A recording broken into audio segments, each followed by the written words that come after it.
You don't need people to tell you who they are.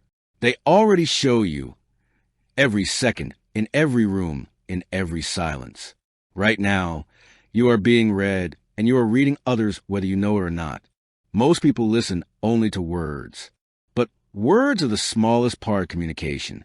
Posture speaks. I speak. Tone speaks. Timing speaks. Silence speaks. This audiobook will train you to see what others miss.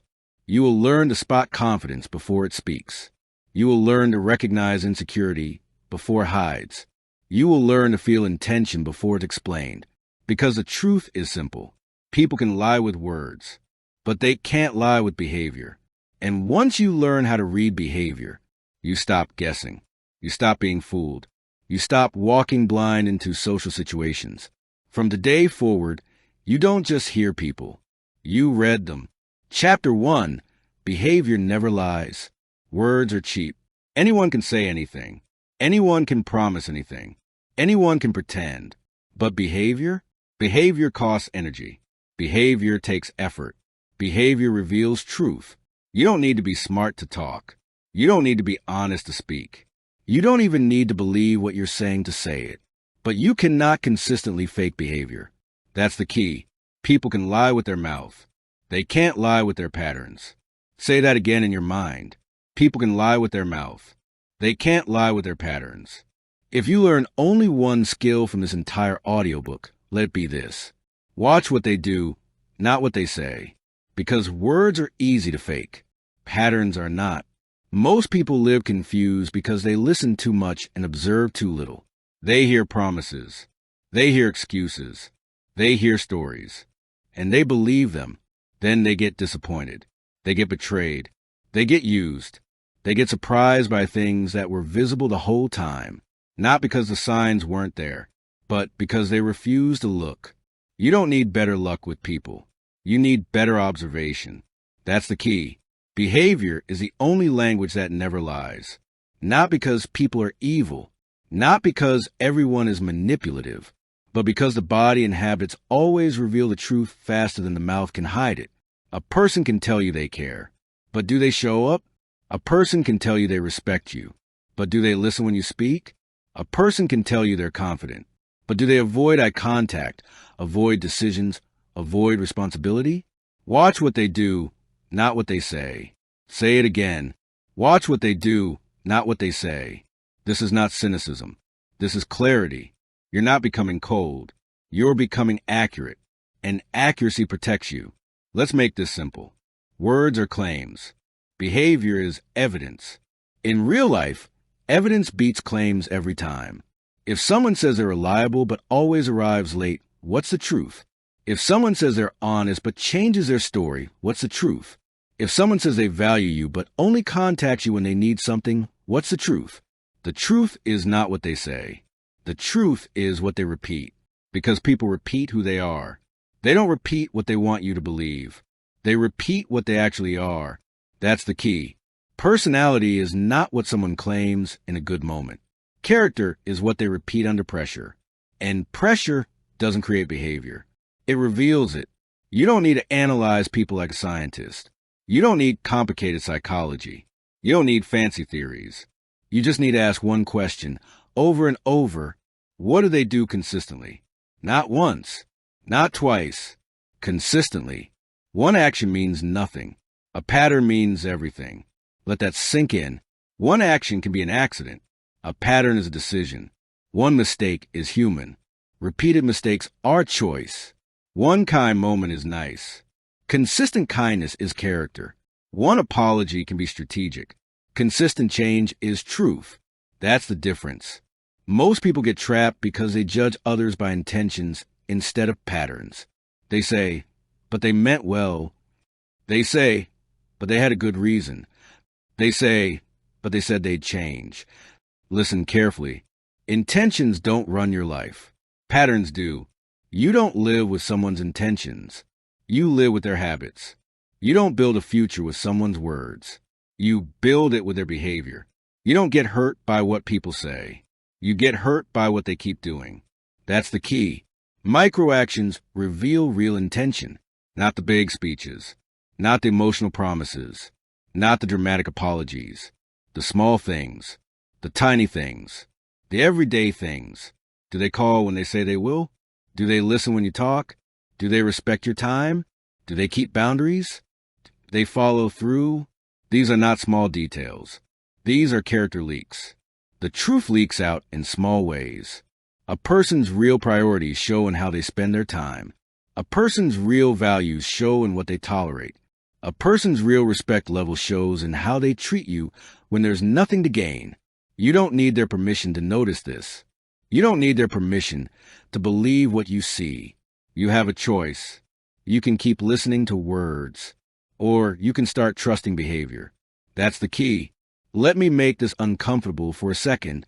If someone keeps disappointing you, the problem is not that they're confusing. The problem is that you're ignoring the pattern. Read that again. If someone keeps hurting you, the problem is not that they're unpredictable. The problem is that you're hoping instead of observing. Hope is not a strategy. Observation is. Hope says, maybe this time will be different.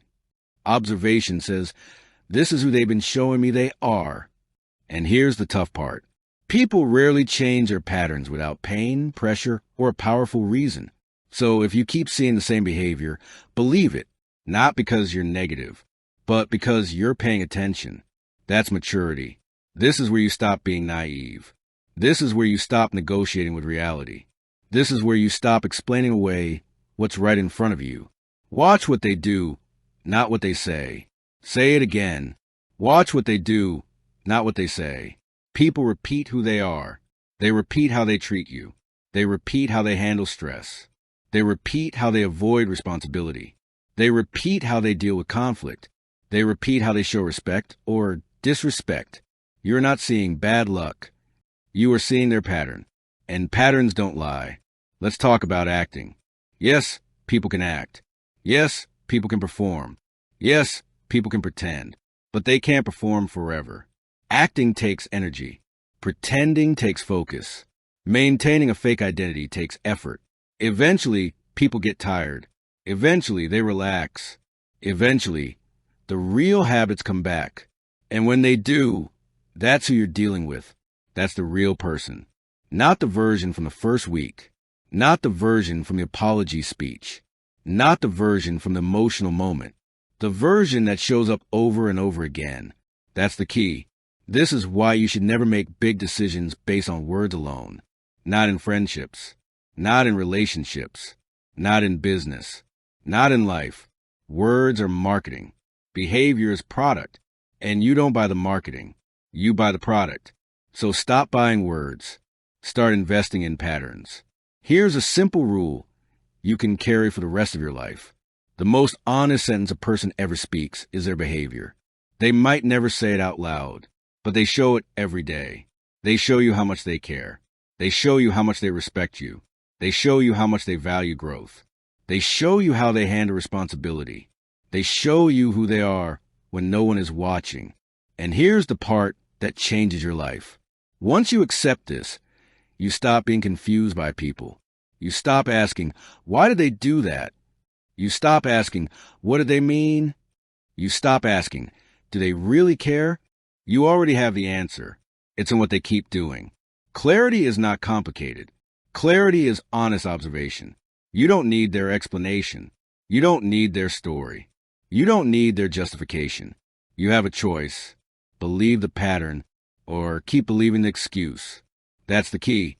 Now, let's turn the mirror around for a moment. This doesn't only apply to other people. It applies to you too. Your life is not built by what you say you want. Your life is built by what you do repeatedly. You can say you want success. What do you do every day? You can say you want discipline. What do you practice every day? You can say you want respect. How do you treat yourself every day? Your behavior is your real belief system, not your quotes, not your motivation, not your intentions, your habits. That's the truth. So if you want to change your life, don't start with new words. Start with new patterns, because patterns don't lie. This chapter is your foundation. If you don't learn to trust behavior, you will always be manipulated by words. If you don't learn to see patterns, you'll always be surprised by outcomes. If you don't learn to observe, you will always be guessing. And guessing is a weak position. Observation is power. Say it. Observation is power. From now on, you don't argue with reality. You read it. From now on, you don't chase promises. You measure patterns. From now on, you don't get hypnotized by words. You watch behavior, because behavior never lies. Not once, not ever, not in the long run. And in the next chapter, we're going to sharpen the skill even further by training your brain to do what it was designed to do naturally. Spot patterns, notice changes, and read people without guessing. That's the next level. That's where you stop being fooled. That's where you start seeing clearly. And that's where real control begins. Chapter 2. Your brain is a pattern detection machine. Your brain was not designed to believe stories. It was designed to detect patterns. Stories come later. Explanations come later. Justifications come later. First comes pattern recognition. That's the key. Long before language, your brain survived by noticing changes. A sound that didn't belong. A movement that wasn't normal. A shape that didn't match the background. Pattern, break in pattern. Threat or opportunity. This is ancient. This is automatic. This is built into you. You don't think your way into safety. You notice your way into safety. And you don't understand people by listening to their stories. You understand people by watching their consistency and their breaks. Say it. Patterns reveal truth. Again, patterns reveal truth. Most people have been trained to do the opposite of what their brain does best. They listen to stories. They believe explanations. They get hypnotized by narratives. And they ignore patterns. That's why they're confused. That's why they're surprised. That's why they say, I didn't see it coming. They did see it. They just didn't respect what they saw.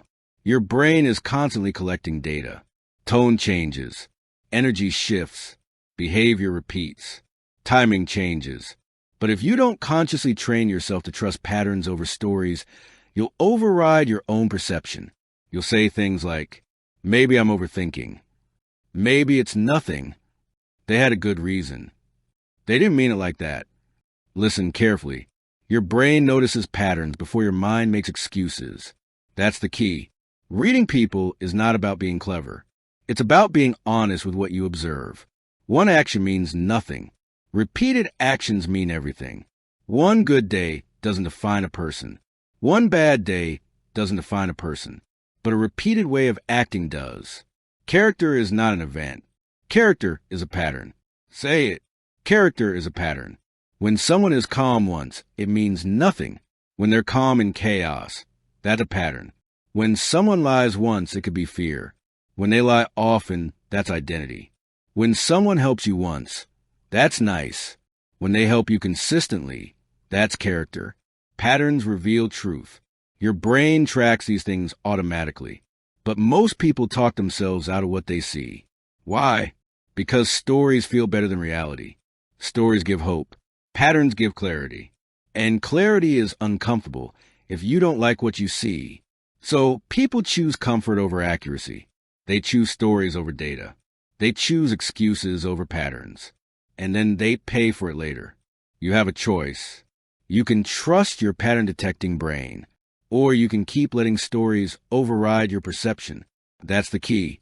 Let's make this practical. When you meet someone new, your brain starts collecting signals immediately. How do they speak to waiters? How do they handle small stress? How do they respond when they don't get their way? How do they talk about people who aren't there? These are not random details. These are pattern samples. You're not judging. You're measuring. And measurement beats imagination every time. One action is noise. Repeated actions are signal.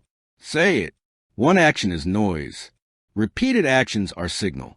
This is how your brain works in every area of life. You don't decide it's raining because of one drop. You decide it's raining because the drops keep coming. You don't decide someone is unreliable because of one mistake. You decide they're unreliable because the mistakes keep repeating.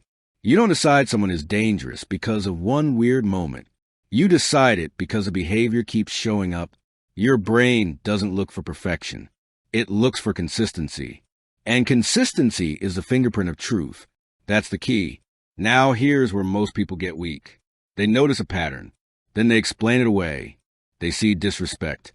Then they say, they're just stressed. They see dishonesty. Then they say, they probably mean it. They see selfishness.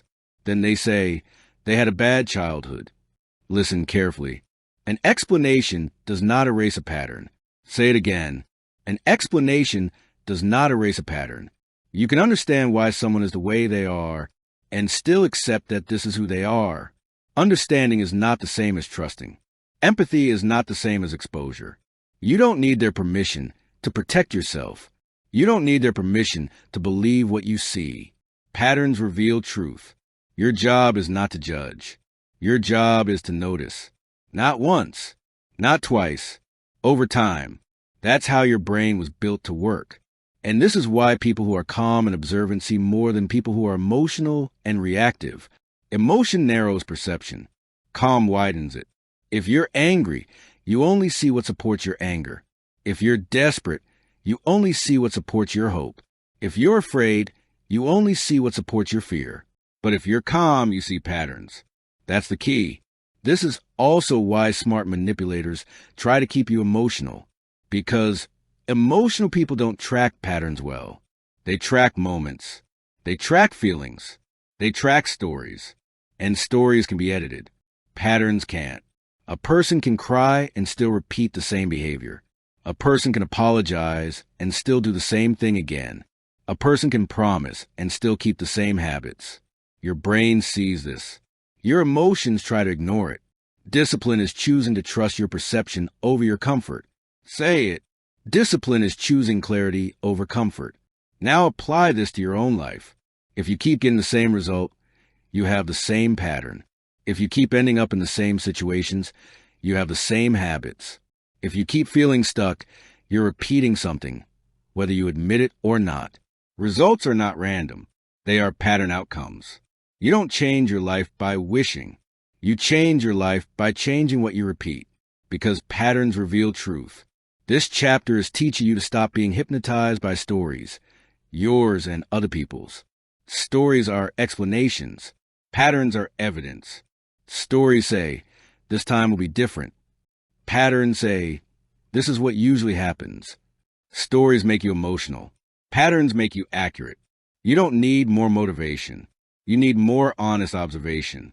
That's the key. From now on, start asking better questions. What keeps happening? What keeps repeating? What keeps showing up, even when the words change? That's where the truth is. Not in the speech. Not in the apology. Not in the promise. In the pattern. Say it one more time. Patterns reveal truth. And in the next chapter, we're going to take this out of theory and into the body. Because before people lie with words, before they hide with stories, their body speaks first.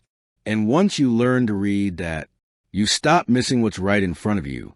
Chapter 3, Body Language Speaks First. Before a person speaks, their body is already answered. Before a sentence is formed, posture is already voted. Before an excuse is delivered, movement is already confessed. Before a story is told, the body has already leaked the truth. Say it. The body speaks before the mouth. Again, the body speaks before the mouth. This is not a theory. This is biology. The body is older than language. The nervous system reacts faster than words. The muscles move before the mind edits. You can plan a sentence. You can rehearse a story. You can practice a lie. But you cannot fully control your body in real time. That's the key. The body reacts. The mouth explains. And if you want to read people, you always start with the reaction, not the explanation. Most people do it backward. They listen first. They watch later, if at all. That's why they get confused. Because the body already told the truth, and they chose to wait for the story. Posture reveals confidence, fear, or submission. Not sometimes. All the time. A person who feels confident takes space. Their chest is open. Their shoulders are back. Their head is level. They move like they belong. A person who feels afraid shrinks. They collapse inward. They protect their center. They avoid eye contact. They move like they're trying not to be noticed. A person who feels submissive tilts. Their head lowers. Their shoulders round. Their body angles away. They make themselves smaller without thinking about it. This is not culture. This is nervous system. Confidence expands. Fear contracts. Submission yields. Say it. Confidence expands. Fear contracts. Submission yields. You don't need someone to tell you how they feel. Their posture already told you. And here's the uncomfortable truth. People adjust their words. They rarely adjust their posture. Posture is expensive to fake. It takes constant effort. It takes awareness. It takes control. And most people don't have that level of control. So the truth leaks out through their body. That's the key. Now look at movement speed. Movement speed shows certainty or hesitation.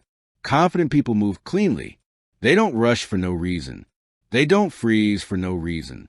They don't jitter for no reason. Their movements have decision in them. Hesitant people move in fragments. Start, stop, adjust, readjust, touch their face, touch their clothes, shift their weight. They move like their mind is negotiating with itself, because it is. Fast, chaotic movement often signals anxiety. Slow, frozen movement often signals fear. Smooth, deliberate movement often signals control. Say it. How someone moves tells you how they feel. Again, how someone moves tells you how they feel. Words can say, I'm fine. Movement can say, I'm not. Words can say, I'm confident. Movement can say, I'm uncertain. Words can say, I don't care. Movement can say, I'm tense. The body doesn't argue. The body shows. Now, let's talk about stillness. Stillness can signal control, or it can signal tension. This is where observation gets sharp. A calm, controlled person can be still without stiffness. Their stillness is relaxed. Their breathing is steady. Their face is neutral. Their body looks like it's at rest, even when alert. A tense person can also be still, but their stillness is rigid. Their jaw is tight. Their shoulders are raised. Their breathing is shallow. Their body looks like it's holding something back. Both are still, but only one is calm. That's the difference between control and suppression. Control is relaxed readiness. Suppression is frozen stress. Say it. Control is relaxed. Tension is rigid. This is why you don't just look at one signal. You look at clusters, posture, movement, breathing, hands, face, eyes. One signal is noise. A cluster is truth. Remember chapter 2. One action means nothing. Repeated actions mean everything. The same applies to the body. One crossed arm could be comfort. Constantly closed posture is a pattern. One fast movement could be excitement. Constant fidgeting is anxiety. One moment of stillness could be focus. Constant rigidity is tension. Patterns reveal truth. And the body shows patterns faster than words ever will. Say it again. The body speaks before the mouth. Here's where most people get fooled. They listen to confident words, but they ignore uncertain bodies. They hear strong claims, but they miss weak posture. They believe bold statements, but they don't notice nervous movement. And then they say, I don't understand why this happened. You do understand. You just didn't trust your eyes. Your eyes saw the tension. Your ears chose the story. That's the mistake. You don't need to be a body language expert. You need to be an honest observer. Ask yourself simple questions. Do their words and body match, or do they contradict? When words and body match, trust increases. When words and body conflict, trust the body. Always. Say it. When words and body conflict, trust the body, because the body reacts in real time. The mouth edits. Now let's turn this inward again. Your body is also talking about you. Your posture affects your psychology. Your movement affects your confidence. Your stillness affects your control. You don't wait to feel confident to stand tall. You stand tall to train confidence. You don't wait to feel calm to slow down. You slow down to create calm. You don't wait to feel in control to move deliberately. You move deliberately to build control. Behavior shapes state. not the other way around. Say it. Act first. Feel later. This is not pretending. This is training your nervous system. Your body is not just expressing your mind. It is also educating your mind. If you walk like you're weak, your brain learns weakness. If you sit like you're defeated, your brain learns defeat. If you move like you're rushed, your brain learns stress. Change the body. You change the signal. Change the signal. You change the state. That's the key. Now, bring this back to reading others. When you walk into a room, don't listen first. Look, who takes space? Who avoids it? Who moves freely? Who moves carefully? Who is relaxed? Who is holding tension? You're not judging. You're mapping. You're seeing the emotional layout of the room before anyone speaks. And once people start talking, you compare. Do their words match their body? Or is there a mismatch? Mismatch means friction. Mismatch means hiding. Mismatch means internal conflict. And internal conflict always leaks. Always. Because the body speaks before the mouth. Say it again. The body speaks before the mouth. This skill will save you years of confusion. You'll stop being impressed by speeches. You'll stop being hypnotized by confidence theater. You'll stop missing obvious discomfort, fear, or deception. Not because you're paranoid, but because you're observant. And observation is power. Now here's your discipline. Stop rushing to interpret words. Start slowing down to read bodies. Stop reacting to stories. Start noticing posture, movement, and tension. Stop asking, what did they say? Start asking, what did their body show? That's the upgrade. Because once you can read the body, you're no longer dependent on what people tell you. You're reading what they can't hide. And in the next chapter, we're going to zoom in even closer to the smallest leaks of all. The ones that flash across the face before the mind can stop them, because the face leaks the truth. And once you see that, you stop missing what's right in front of you. Chapter 4, the face leaks the truth. You can train your words. You can control your posture. You can manage your tone. But your face is fast. Your face is honest.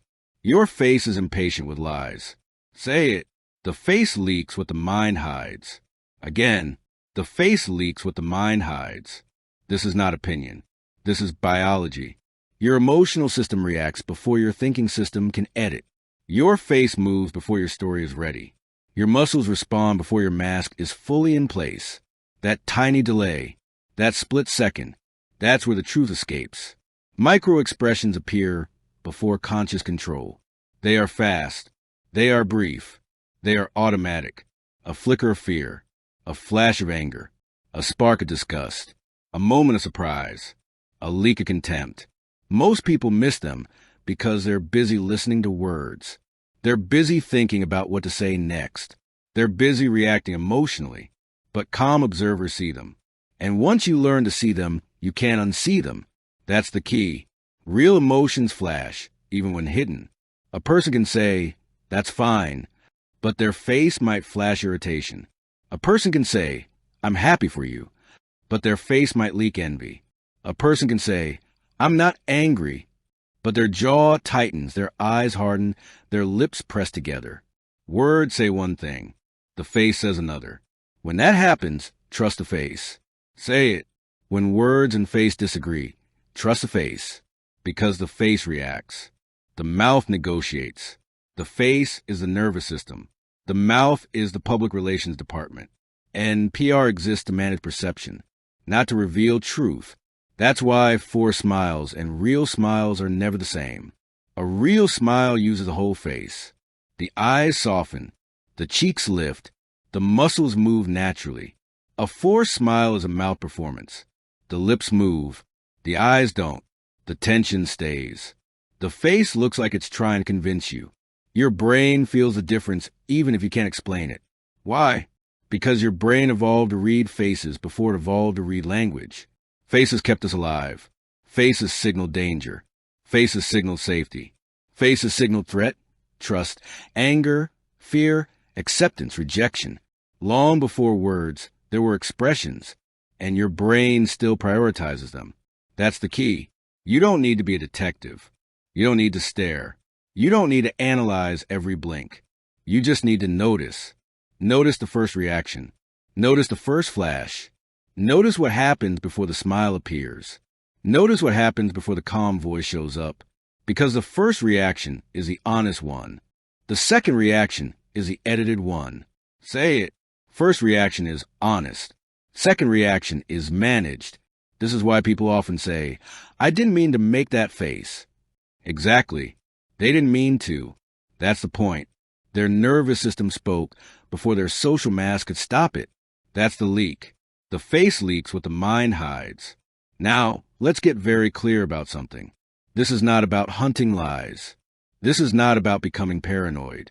This is not about assuming the worst. This is about calibration. You're not trying to judge people. You're trying to read alignment. Do their words and their face tell the same story? Or do they tell two different stories? When they match, trust increases. When they don't, pay attention. Mismatch is information.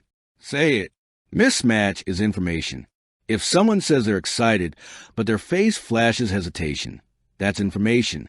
If someone says they're calm, but their face shows tension, that's information. If someone says they don't care, but their face shows irritation, that's information. You don't have to confront it. You don't have to comment on it. You just store it. Patterns reveal truth. Remember chapter 2. One flash means nothing. Repeated flashes mean something. One forced smile is nothing. A pattern of 4 smiles is a signal. One moment of tension is nothing.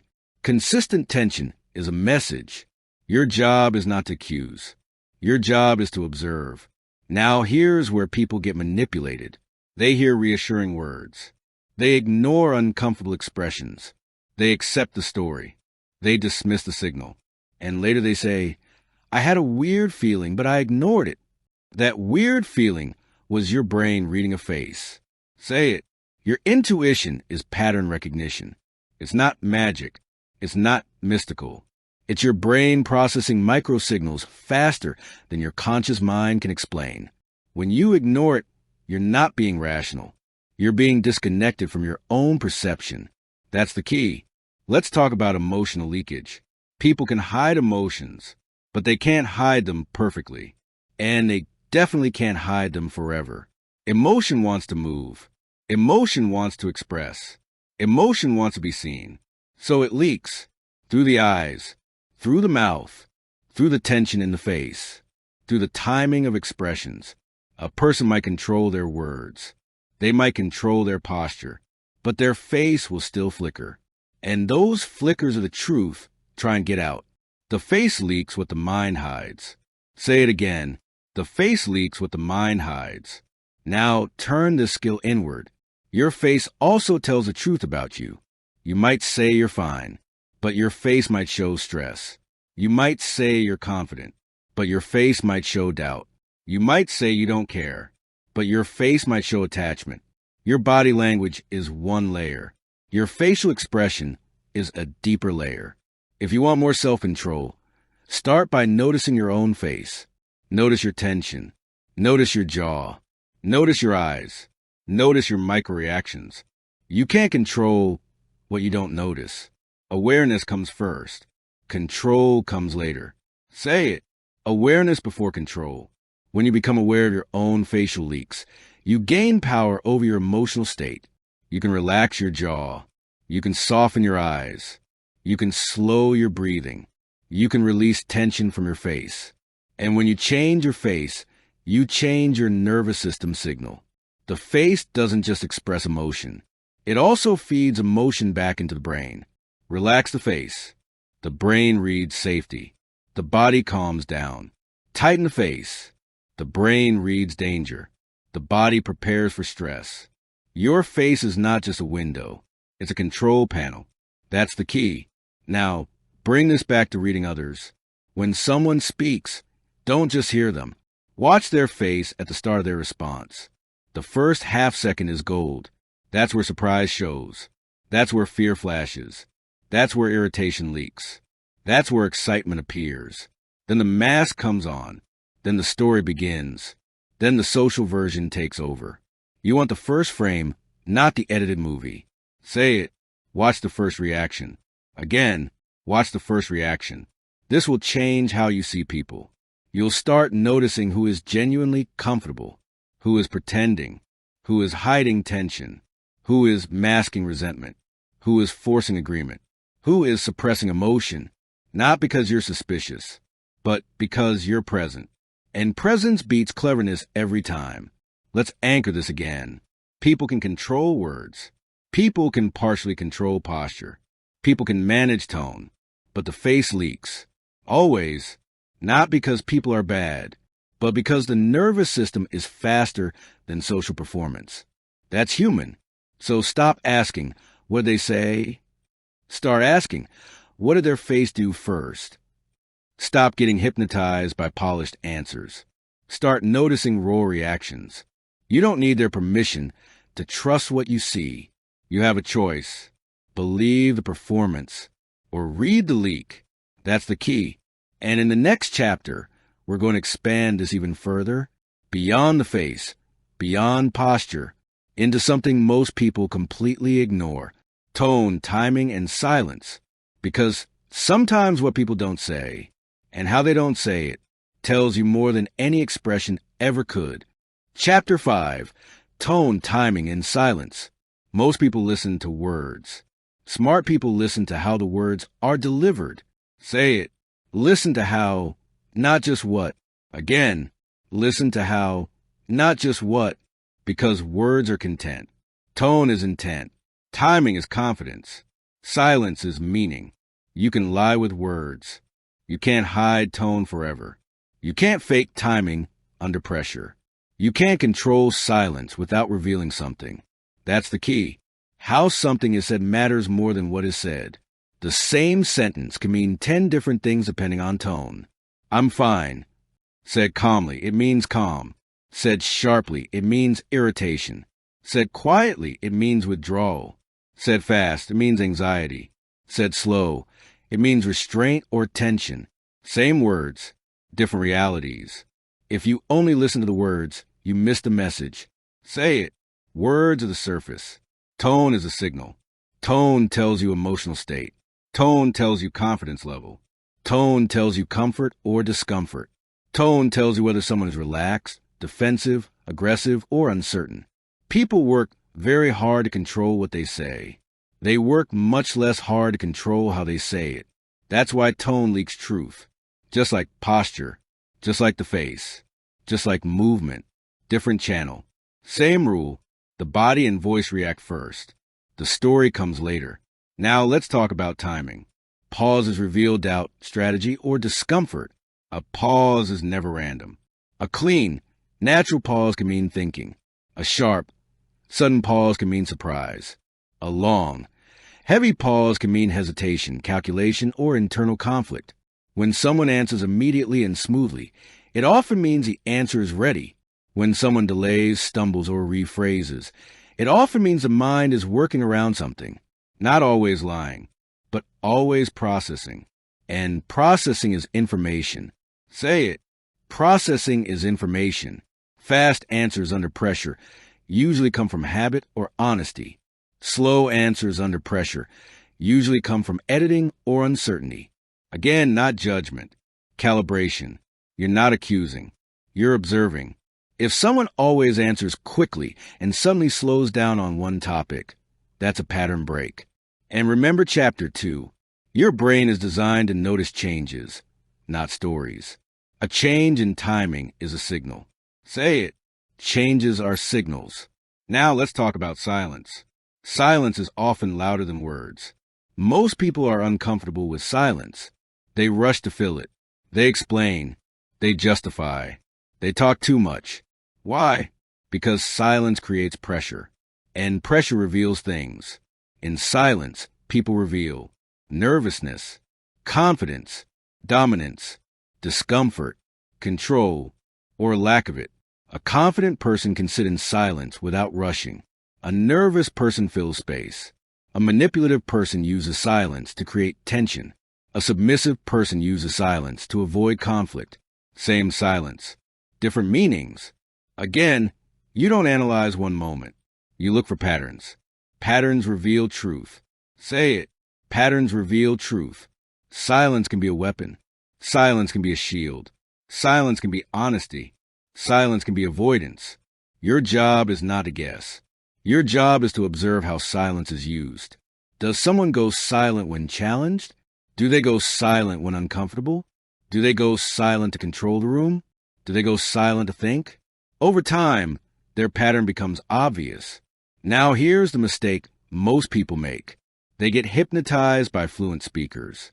They assume smooth words mean honesty. They assume confidence in speech means confidence in character. Wrong. Fluency is a skill, not a moral quality. Some people lie smoothly. Some people tell the truth awkwardly. If you judge only by how nice something sounds, you will be fooled. That's why you listen to tone, timing, and silence, not just the script. Say it again. Listen to how, not just what. Tone tells you if someone is relaxed or guarded. Timing tells you if something is easy or difficult to answer. Silence tells you what someone is avoiding, controlling, or processing. Together, they give you the emotional map. And the emotional map matters more than the words. Because words are chosen. Tone, timing, and silence are reactions. Now let's turn this inward again. How you speak reveals you. Your tone reveals your emotional state. Your timing reveals your confidence or hesitation. Your relationship with silence reveals your self-control. If you speak fast and rushed, your nervous system is rushed. If you fill every silence, you're uncomfortable with pressure. If you hesitate constantly, you're negotiating with yourself. If you speak calmly and leave space, you signal control. You don't need to change your personality. You need to train your delivery. Slow down. Leave space. Choose tone intentionally. Because just like posture shapes psychology, voice shapes state. Say it. How you speak trains how you feel. If you want more control, speak slower. If you want more authority, pause more. If you want more clarity, simplify your tone. Silence is not weakness. Silence is leverage. People who rush to talk give away control. People who can wait create gravity. That's the key. Now bring this back to reading others. When someone speaks, ask, is their tone aligned with their words? Is their timing smooth or strained? Is their silence calm or tense? When all three match the message, trust increases. When they conflict, pay attention. Conflict is information. Say it. Conflict is information. If someone says yes with a hesitant tone, that's information. If someone says no too fast, that's information. If someone explains too much, that's information. If someone goes quiet at a specific topic, that's information. You're not hunting lies. You're reading signals. And signals are more honest than speeches. This chapter is about upgrading your ears, not to hear more words, but to hear more truth. Words tell you the story someone wants you to hear. Tone, timing, and silence tell you the story their nervous system is telling. And the nervous system is harder to fake. That's the key. Let's anchor it one more time. Listen to how, not just what. Say it again. Listen to how, not just what. Because once you can hear tone, timing, and silence, you stop being impressed by speeches. You stop being rushed by pressure. You stop being confused by smooth talkers. You start hearing what's really there. And in the next chapter, we're going to connect all of this to something even more practical. Comfort and discomfort. Because people always move toward what feels safe and away from what doesn't. And once you can read that, you can read intention before it's ever spoken. Chapter 6. Comfort and discomfort tell the story. People move toward what feels safe. They move away from what feels dangerous. Not because they think about it, because their nervous system decides first. Say it. Comfort attracts. Discomfort escapes. Again, comfort attracts. Discomfort escapes. This is not psychology for books. This is survival logic. Every second, your body is asking one question. Am I safe here? If the answer is yes, you stay. If the answer is no, you shift, you close, you retreat. And you do it before you explain it with words. That's the key. They retreat, close off, or self-soothe when uneasy. Uneasy people don't sit still in a relaxed way. They adjust. They cross arms. They angle away. They touch their face. They rub their hands. They check their phone. They create distance. These are not random habits. These are comfort-seeking behaviors. The body is trying to regulate stress. Say it. The body seeks comfort automatically. When someone feels safe, they open, they lean in, they show their torso. They relax their hands. They settle into the space. When someone feels unsafe, they close. They protect their center. They hide their torso. They pull their limbs in. They create barriers. This is not culture. This is nervous system. You don't need words to see it. You just need to look. Feet, hands, and torso reveal true comfort levels. Start with the feet. Feet are honest. They point where the person wants to go. If someone's feet are pointed toward you, they're engaged. If their feet are pointed toward the exit, they're already leaving mentally or emotionally. They might stay in the conversation, but their body is voting to leave.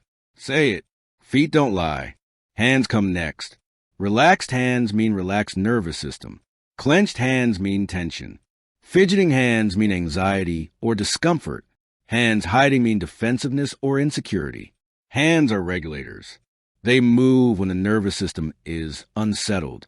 Now the torso. The torso protects vital organs. When someone feels safe, they expose it. When someone feels threatened, they shield it. Open chest means openness. Turned torso means withdrawal. Hunched posture means protection.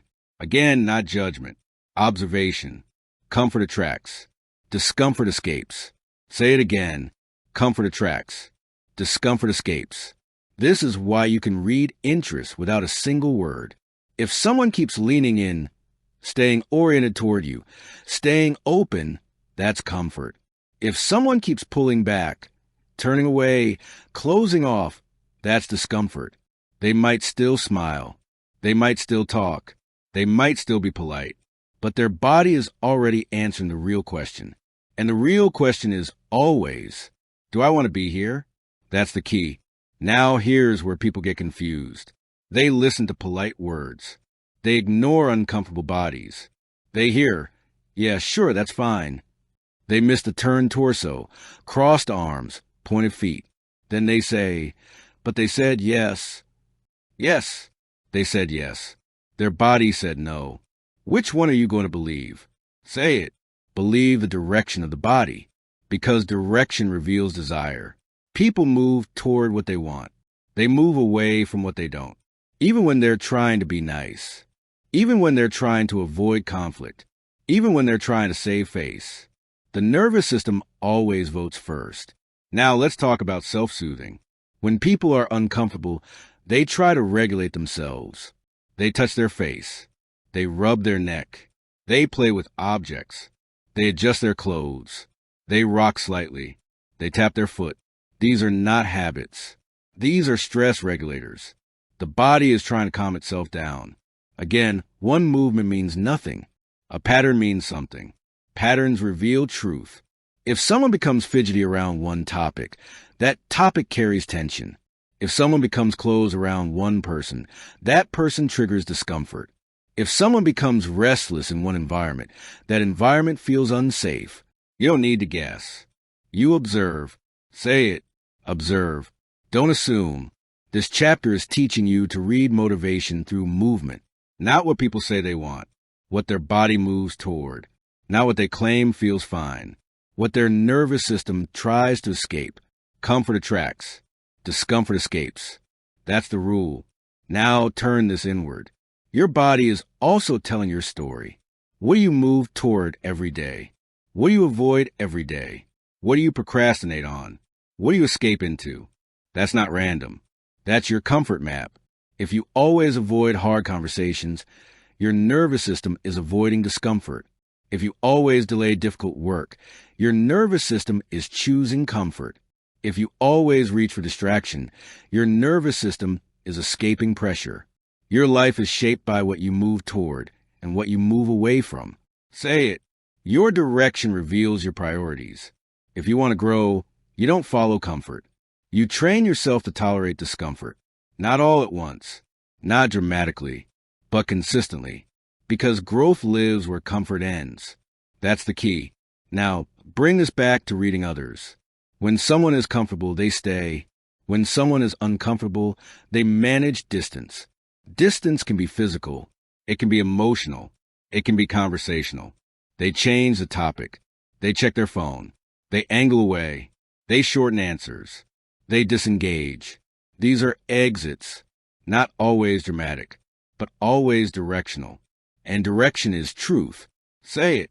Direction is truth. This is how you stop misreading people. You stop asking, what did they say? You start asking, where's their body going? You stop arguing with signals. You start respecting movement, because movement is a vote. Every lean is a yes. Every turn away is a no. Every step closer is interest. Every step back is hesitation. And hesitation is information. This doesn't make you cold. It makes you accurate. It saves you from chasing people who are already leaving. It saves you from pushing where there is resistance. It saves you from ignoring what is obvious. Comfort attracts. Discomfort escapes. Say it one more time. Comfort attracts. Discomfort escapes. In the next chapter, we're going to take this even further into something most people misunderstand completely. Power dynamics. Because comfort, posture, space, movement, and silence all change when power enters a room. And once you can see that, you stop being confused about who is really in control. Chapter 7. Power dynamics are always visible. Power doesn't need to introduce itself. Power doesn't need to explain itself. Power doesn't need to announce itself. Say it. Power is shown, not announced. Again, power is shown, not announced. Most people misunderstand power. They think it's loud. They think it's aggressive.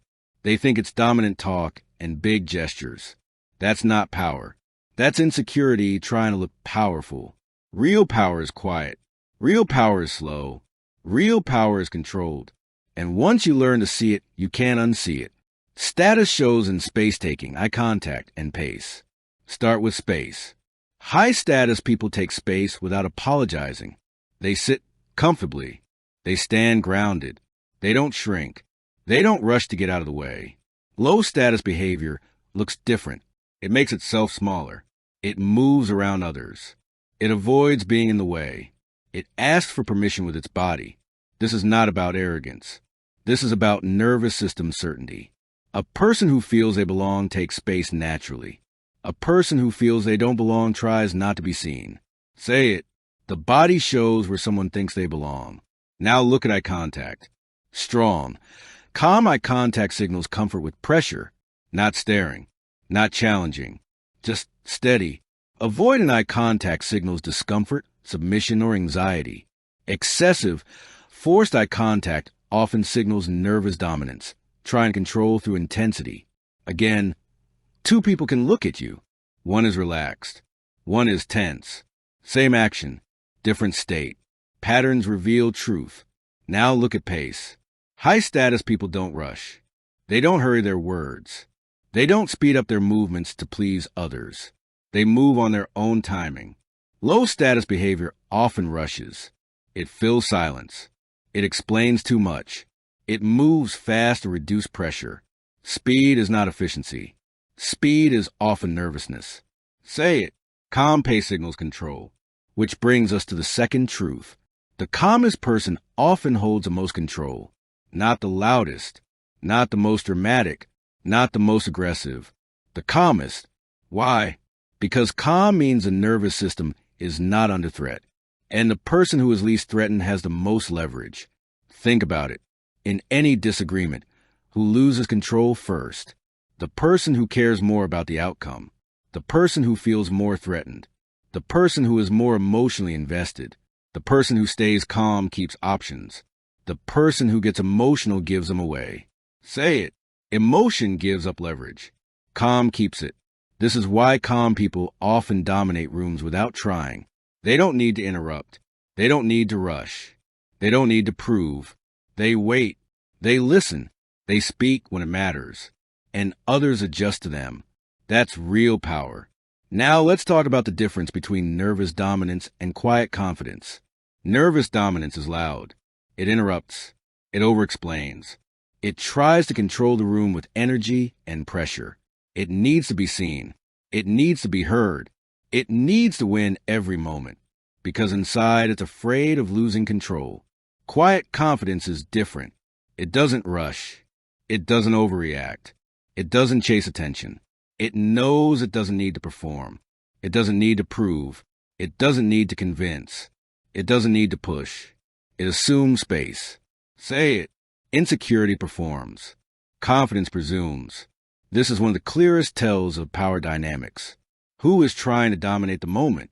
And who is comfortable letting the moment come to them? Who needs to talk? And who is comfortable waiting? Who is reacting? And who is choosing? Power is shown, not announced. Say it again. Power is shown, not announced. Now let's connect this to everything you've learned so far. Posture, movement, face, tone, timing, silence, comfort and discomfort. All of these shift when power dynamics shift. The person with more power, usually, takes more space, moves more slowly, speaks more deliberately, uses silence, comfortably shows less nervous movement, reacts less emotionally. The person with less power, usually, shrinks or adjusts more, moves faster or more nervously, speaks more to fill spaces, uncomfortable with silence, shows more self-soothing, reacts more emotionally. This is not about value as a human being. This is about state in the moment. Power is contextual. Someone can be powerful at work and insecure in relationships. Someone can be confident in one room and anxious in another. That's why you don't label people. You read situations. Say it. Read the moment, not the myth. Now, let's turn this inward. Your body is also communicating your power level. How fast do you move? How much space do you take? How comfortable are you with silence? How quickly do you react emotionally? These are not personality traits. They are trained states. You can train yourself to move slower. You can train yourself to pause before speaking. You can train yourself to sit comfortably in silence. You can train yourself to reduce nervous movement. And when you do, your nervous system learns a new signal. I am safe. I am not rushed. I am not threatened. That signal changes how others respond to you, not because you're acting, but because you're regulated. Regulation is power. Say it. Regulation is power. You don't gain control by being louder. You gain control by being calmer. You don't gain influence by pushing. You gain influence by not needing to. That's the paradox. Now, let's bring this back to reading others. When you enter a room, ask, who is rushing? Who is relaxed? Who is filling silence? Who is comfortable with it? Who is reacting? Who is choosing? Who adjusts to who? That's where the power lines are. You don't need titles. You don't need labels. You don't need introductions. Power dynamics are always visible. Say it again. Power dynamics are always visible. They're visible in who speaks first. They're visible in who interrupts. They're visible in who waits. They're visible in who changes their behavior to match the other. And here's the part that changes how you move in the world. You don't need to dominate to have power. You don't need to impress to have control. You don't need to perform to have presence. You need calm, space, and choice. Calm nervous system. Comfort with space. Choice and action. That's real power. Say it. Calm, space, choice. This chapter is not teaching you to play games. It's teaching you to see reality. Who is regulated? Who is reactive? Who is leading emotionally? Who is following emotionally? And once you can see that, you stop being confused by loud people. You stop being impressed by nervous dominance. You stop mistaking noise for control. You start seeing who actually holds a frame. And in the next chapter, we're going to refine this even further by learning how to build character profiles through consistency. Because power, like everything else, is not shown once. It's shown over time. And patterns always reveal the truth. Chapter 8. Consistency builds character profiles. One moment doesn't define a person. One reaction doesn't define a person. One mistake doesn't define a person. Say it. Character is repeated behavior. Again, character is repeated behavior. Most people judge others by snapshots. They see one good moment and call someone good. They see one bad moment and call someone bad. That's not intelligence. That's impatience. Real reading happens over time. You build profiles by watching repeated behavior. Not what someone does when they're trying to impress. Not what they do when they're being watched. Not what they do once under perfect conditions. What they do by default. What they do under pressure. What they do when it costs them something. That's the profile. Say it. Watch the default. Watch the pressure. Watch the cost. Predictable behavior is the clearest form of truth. People think being predictable is boring. In reality, predictability is identity. If someone is predictably kind, that's character. If someone is predictably selfish, that's character. If someone is predictably unreliable, that's character. If someone is predictably calm, that's character. The mind changes stories. The mouth changes explanations. But behavior keeps repeating. And repetition is truth. Say it again. Character is repeated behavior. This is how you stop being confused by people. You stop asking, why do they do that? You start asking, what do they usually do? You stop focusing on exceptions. You start focusing on patterns. Because exceptions are noise. Patterns are signal. One apology doesn't change a habit. One promise doesn't change a pattern. One emotional moment doesn't rewrite a personality. Only repeated action does. That's the key. Let's make this practical. You don't need years to read someone. You need enough repetitions.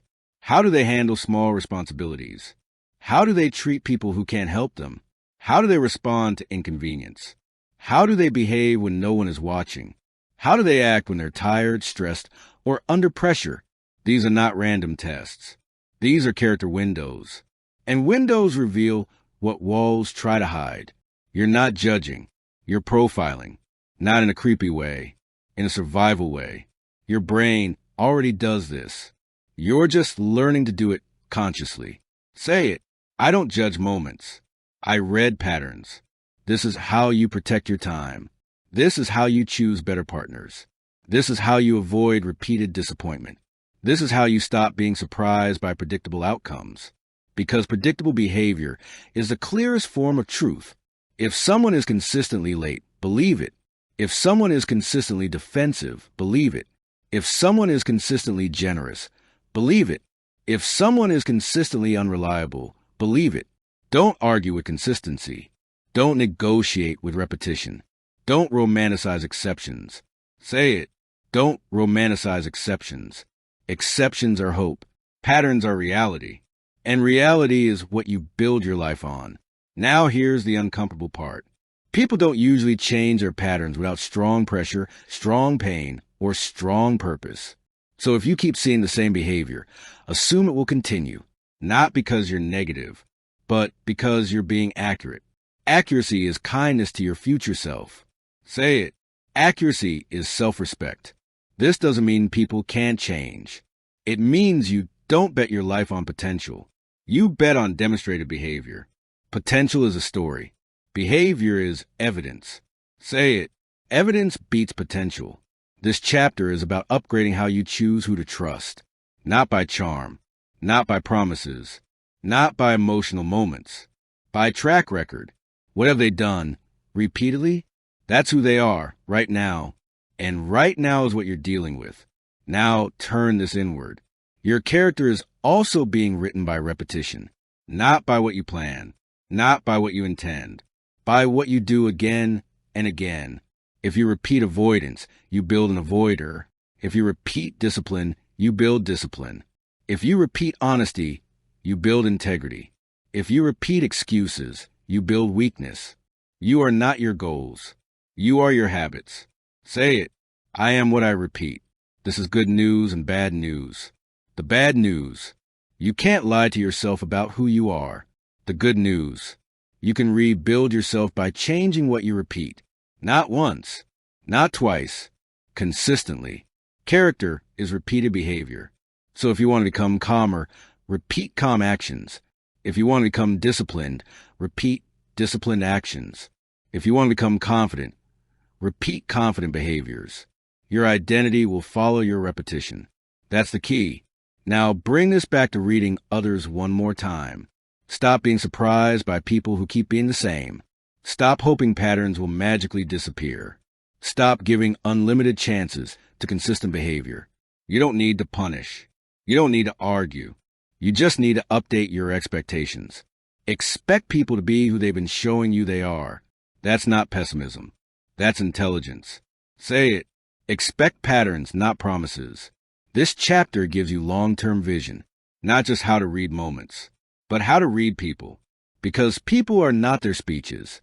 They are not their apologies. They are not their emotional highs. They are their habits. And habits don't lie. Say it one more time. Character is repeated behavior. In the next chapter, we're going to bring this skill home by turning the lens inward even more deeply. Because the greatest distortion in reading people is not misunderstanding others. It's misunderstanding yourself. And until you can read your own emotions, your own biases, your own reactions, you'll always be looking through a crooked lens. That's what we fix next. Chapter 9. You must read yourself first. You can't see clearly through a dirty lens. You can't read people accurately through emotional noise. And you can't understand others if you don't understand yourself. Say it. Clarity begins with self-control. Again, clarity begins with self-control. Most people think they're observing reality. They're not. They're observing reality through their mood. Your emotions distort what you see. Not sometimes. All the time. When you're angry, you see threat everywhere. When you're afraid, you see danger everywhere. When you're desperate, you see hope where there is none. When you're insecure, you see rejection in neutral behavior. Same world, different filter. And most people mistake their filter for reality. That's the trap. You don't see things as they are. You see things as you are in that moment. Say it. My state shapes my sight. This is why two people can watch the same interaction and see completely different things. One sees disrespect. One sees stress. One sees confidence. One sees arrogance. One sees indifference. One sees calm. Who's right? Maybe neither. Maybe both. Because perception is not just about the outside world. It's about the inside state. That's why self-awareness sharpens perception. If you don't know your own emotional patterns, your mind will lie to you. It will call fear intuition. It will call insecurity discernment. It will call attachment love. It will call ego confidence. And you'll believe it, not because you're stupid, but because emotions are persuasive. They speak in certainty. They speak in urgency. They speak in stories that feel real. But feeling real is not the same as being accurate. Say it. Strong feelings are not the same as clear vision. This is why calm observers see more than emotional ones. Emotion narrows focus. Calm widens it. Emotion zooms in on one detail and ignores the rest. Calm takes in the whole picture. Emotion reacts. Calm chooses. Emotion wants relief. Calm wants truth. And truth requires patience. Say it. Emotion wants relief. Calm wants truth. If you're emotionally charged, you will overinterpret, tone misread, silence project, intentions, miss patterns, see what you expect to see. Not because you're bad at reading people, but because your nervous system is hijacking your perception. That's the key. You can't read others clearly if you're not regulating yourself. This chapter is not about becoming cold. It's about becoming clean. Clean perception. Clean observation. Clean interpretation. And that starts with self-control. Say it again. Clarity begins with self-control. Let's get practical. Before you interpret someone, check yourself. Ask, am I tired? Am I hungry? Am I stressed? Am I anxious? Am I emotionally invested in this outcome? Because if you are, your perception is biased. Not wrong. Biased. And bias is distortion. This doesn't mean ignore your feelings. It means don't confuse them with facts. Feelings are data about you. Patterns are data about reality. Say it. My feelings describe me. Patterns describe reality. If you don't separate those two, you'll keep misreading people. You'll call avoidance mystery. You'll call disinterest playing hard to get. You'll call disrespect confidence. You'll call manipulation charm. Not because you're blind, but because you're emotionally invested. Investment creates distortion. That's the key. Now, let's talk about your personal triggers. Everyone has them. Rejection sensitivity, abandonment fear, authority issues, approval addiction, conflict avoidance. These triggers don't just affect how you feel, they affect what you see. If you're sensitive to rejection, you'll see rejection everywhere. If you're afraid of conflict, you'll avoid clear signals. If you crave approval, you'll overvalue positive words. If you fear abandonment, you'll ignore negative patterns. This is not weakness. This is human. But if you don't know your triggers, they will run your perception. Say it. What I don't understand about myself controls how I see others. Self-awareness is not self-criticism. It's self-calibration. It's knowing, this is my fear talking. This is my hope talking. This is my ego talking. This is my anxiety talking. And then choosing to pause before you decide what something means. That pause is power. Say it. Pause creates power. Now, let's connect this back to everything you've learned so far. You've learned to read. Behavior patterns, body language, facial expressions, tone, timing, and silence comfort, and discomfort power dynamics consistency over time. But all of that is useless if your emotional state is noisy. Noise hides signal. If you're angry, you'll see attacks. If you're desperate, you'll see opportunities that aren't there. If you're insecure, you'll see threats. If you're infatuated, you'll see perfection. Calm clears noise. Say it. Calm clears noise. This is why the best observers are not the smartest. They're the most regulated. They don't rush to conclusions. They don't chase emotional relief. They don't need the story to end a certain way. They watch. They wait. They let patterns reveal themselves. They don't confuse urgency with importance.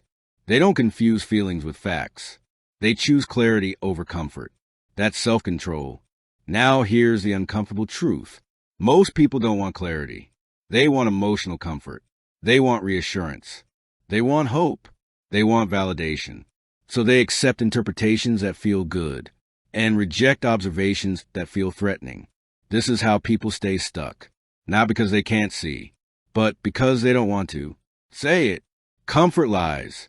Clarity liberates. If you want to read people accurately, you must be willing to be uncomfortable. Uncomfortable seeing patterns you don't like. Uncomfortable realizing you were wrong. Uncomfortable letting go of stories that felt good. That's the price of accuracy. And accuracy is freedom. Now, let's turn this into a discipline. Before you interpret someone's behavior, do this. Slow your breathing, relax your body, drop urgency, create mental space. Then observe, not to confirm what you hope, not to confirm what you fear, but to see what keeps happening. That's the upgrade. Self-control is not suppression. It's regulation. It's the ability to hold emotion without letting it drive the car. Say it. I feel, but I don't follow. That's maturity. And that's how you become a clear reader of people. Because once you can read yourself, your fears stop disguising themselves as insight. Your hopes stop pretending to be evidence. Your ego stops pretending to be intuition. And your perception gets cleaner. Say it one more time. Clarity begins with self-control. This chapter is the gate. On one side, emotional reaction, projection, confusion. On the other side, calm observation, pattern recognition, clarity. You choose which side you live on. And in the final chapter, we're going to lock everything together into one simple operating system. Observe. Don't assume. Because once you master that, you stop guessing. You stop projecting. You stop being fooled by stories. You start seeing what's actually there. Chapter 10. Observe. Don't assume. Assumptions blind. Observation reveals. Say it. Observe first. Conclude later. Again. Observe first. Conclude later. Most people don't see the world. They see their ideas about the world. They don't watch what's happening. They react to what they think is happening. And that's why they're confused. That's why they're surprised. That's why they keep making the same mistakes with different faces. Assumptions are fast. Observation is patient. Assumptions feel smart. Observation is accurate. Assumptions say, I already know. Observation says, Let me see what actually happens. And accuracy beats confidence every time. That's the key. Great readers are people stay curious, not reactive. Reactivity closes perception. Curiosity opens it. When you react, you stop collecting data. When you're curious, you keep watching. Reaction wants to decide. Curiosity wants to understand. Say it. Reaction ends learning. Curiosity extends it. If you decide too early, you stop seeing. If you stay curious, you keep noticing. This is why assumptions are dangerous. Assumptions feel efficient. They save time. They reduce uncertainty. They give you a quick story. But they also cut off information. The moment you assume, your brain stops looking for new data. It starts looking for confirmation. And confirmation is not truth. Confirmation is comfort. Say it. Confirmation is comfort. Observation is truth. If you assume someone is confident, you'll ignore their nervous signals. If you assume someone is dishonest, you'll ignore their consistency. If you assume someone doesn't care, you'll miss their subtle efforts. If you assume someone likes you, you'll miss their avoidance. Assumptions don't reveal reality. They replace it. That's why you collect data before you draw conclusions. Data is behavior. Data is patterns. Data is posture, face, tone, timing, silence, comfort, discomfort, pace, space, and consistency. You don't guess. You measure. Say it. I measure before I decide. One moment is not data. A pattern is. One reaction is not data. Repeated behavior is. One good day is not data. Consistency is. This is how you stop being fooled by moments. Moments are emotional. Patterns are factual. Say it. Moments move emotions. Patterns reveal truth. This is also how you stop being fooled by yourself. Your mind wants quick stories. Your ego wants quick certainty. Your emotions want quick relief. Observation wants time. Time exposes patterns. Time reveals direction. Time shows what keeps happening. That's the key. Let's make this a rule you live by. No conclusion without enough data. Say it again. No conclusion without enough data. If someone does something once, you note it. If they do it again, you note it. If they do it a third time, you start seeing a direction. You don't accuse. You don't label. You update your model. Because reading people is not about being right. It's about being accurate over time. Accuracy requires patience. Now, let's talk about curiosity versus reactivity. Reactivity asks, what does this mean about me? Curiosity asks, what does this show me about them? Reactivity is personal. Curiosity is informational. When you're reactive, you center your ego. When you're curious, you center reality. Say it. Ego reacts. Curiosity observes. If you want to read people well, you have to care more about truth than about being right. Being right feels good. Truth makes you effective. Being right closes your mind. Truth opens your options. That's the trade. Now bring everything together. You've learned to read.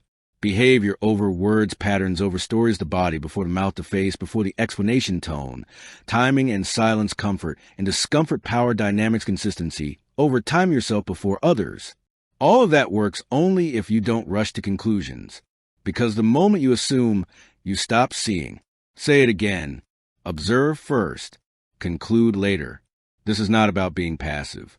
It's about being precise. You don't delay decisions forever. You delay them long enough to see clearly. Clarity saves time. Confusion wastes it. Assumptions create fast mistakes. Observation creates slower, better decisions. That's the key. Now, let's turn this into a simple daily practice. When something happens, don't ask, what does this mean?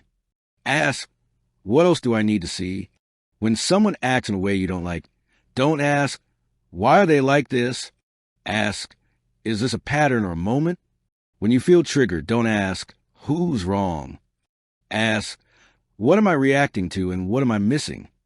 This keeps you out of stories and in data. Say it, stay in data. Stories are tempting. Data is useful. Stories make you emotional. Data makes you accurate. Now here's the final upgrade. Observation doesn't just protect you from being fooled by others.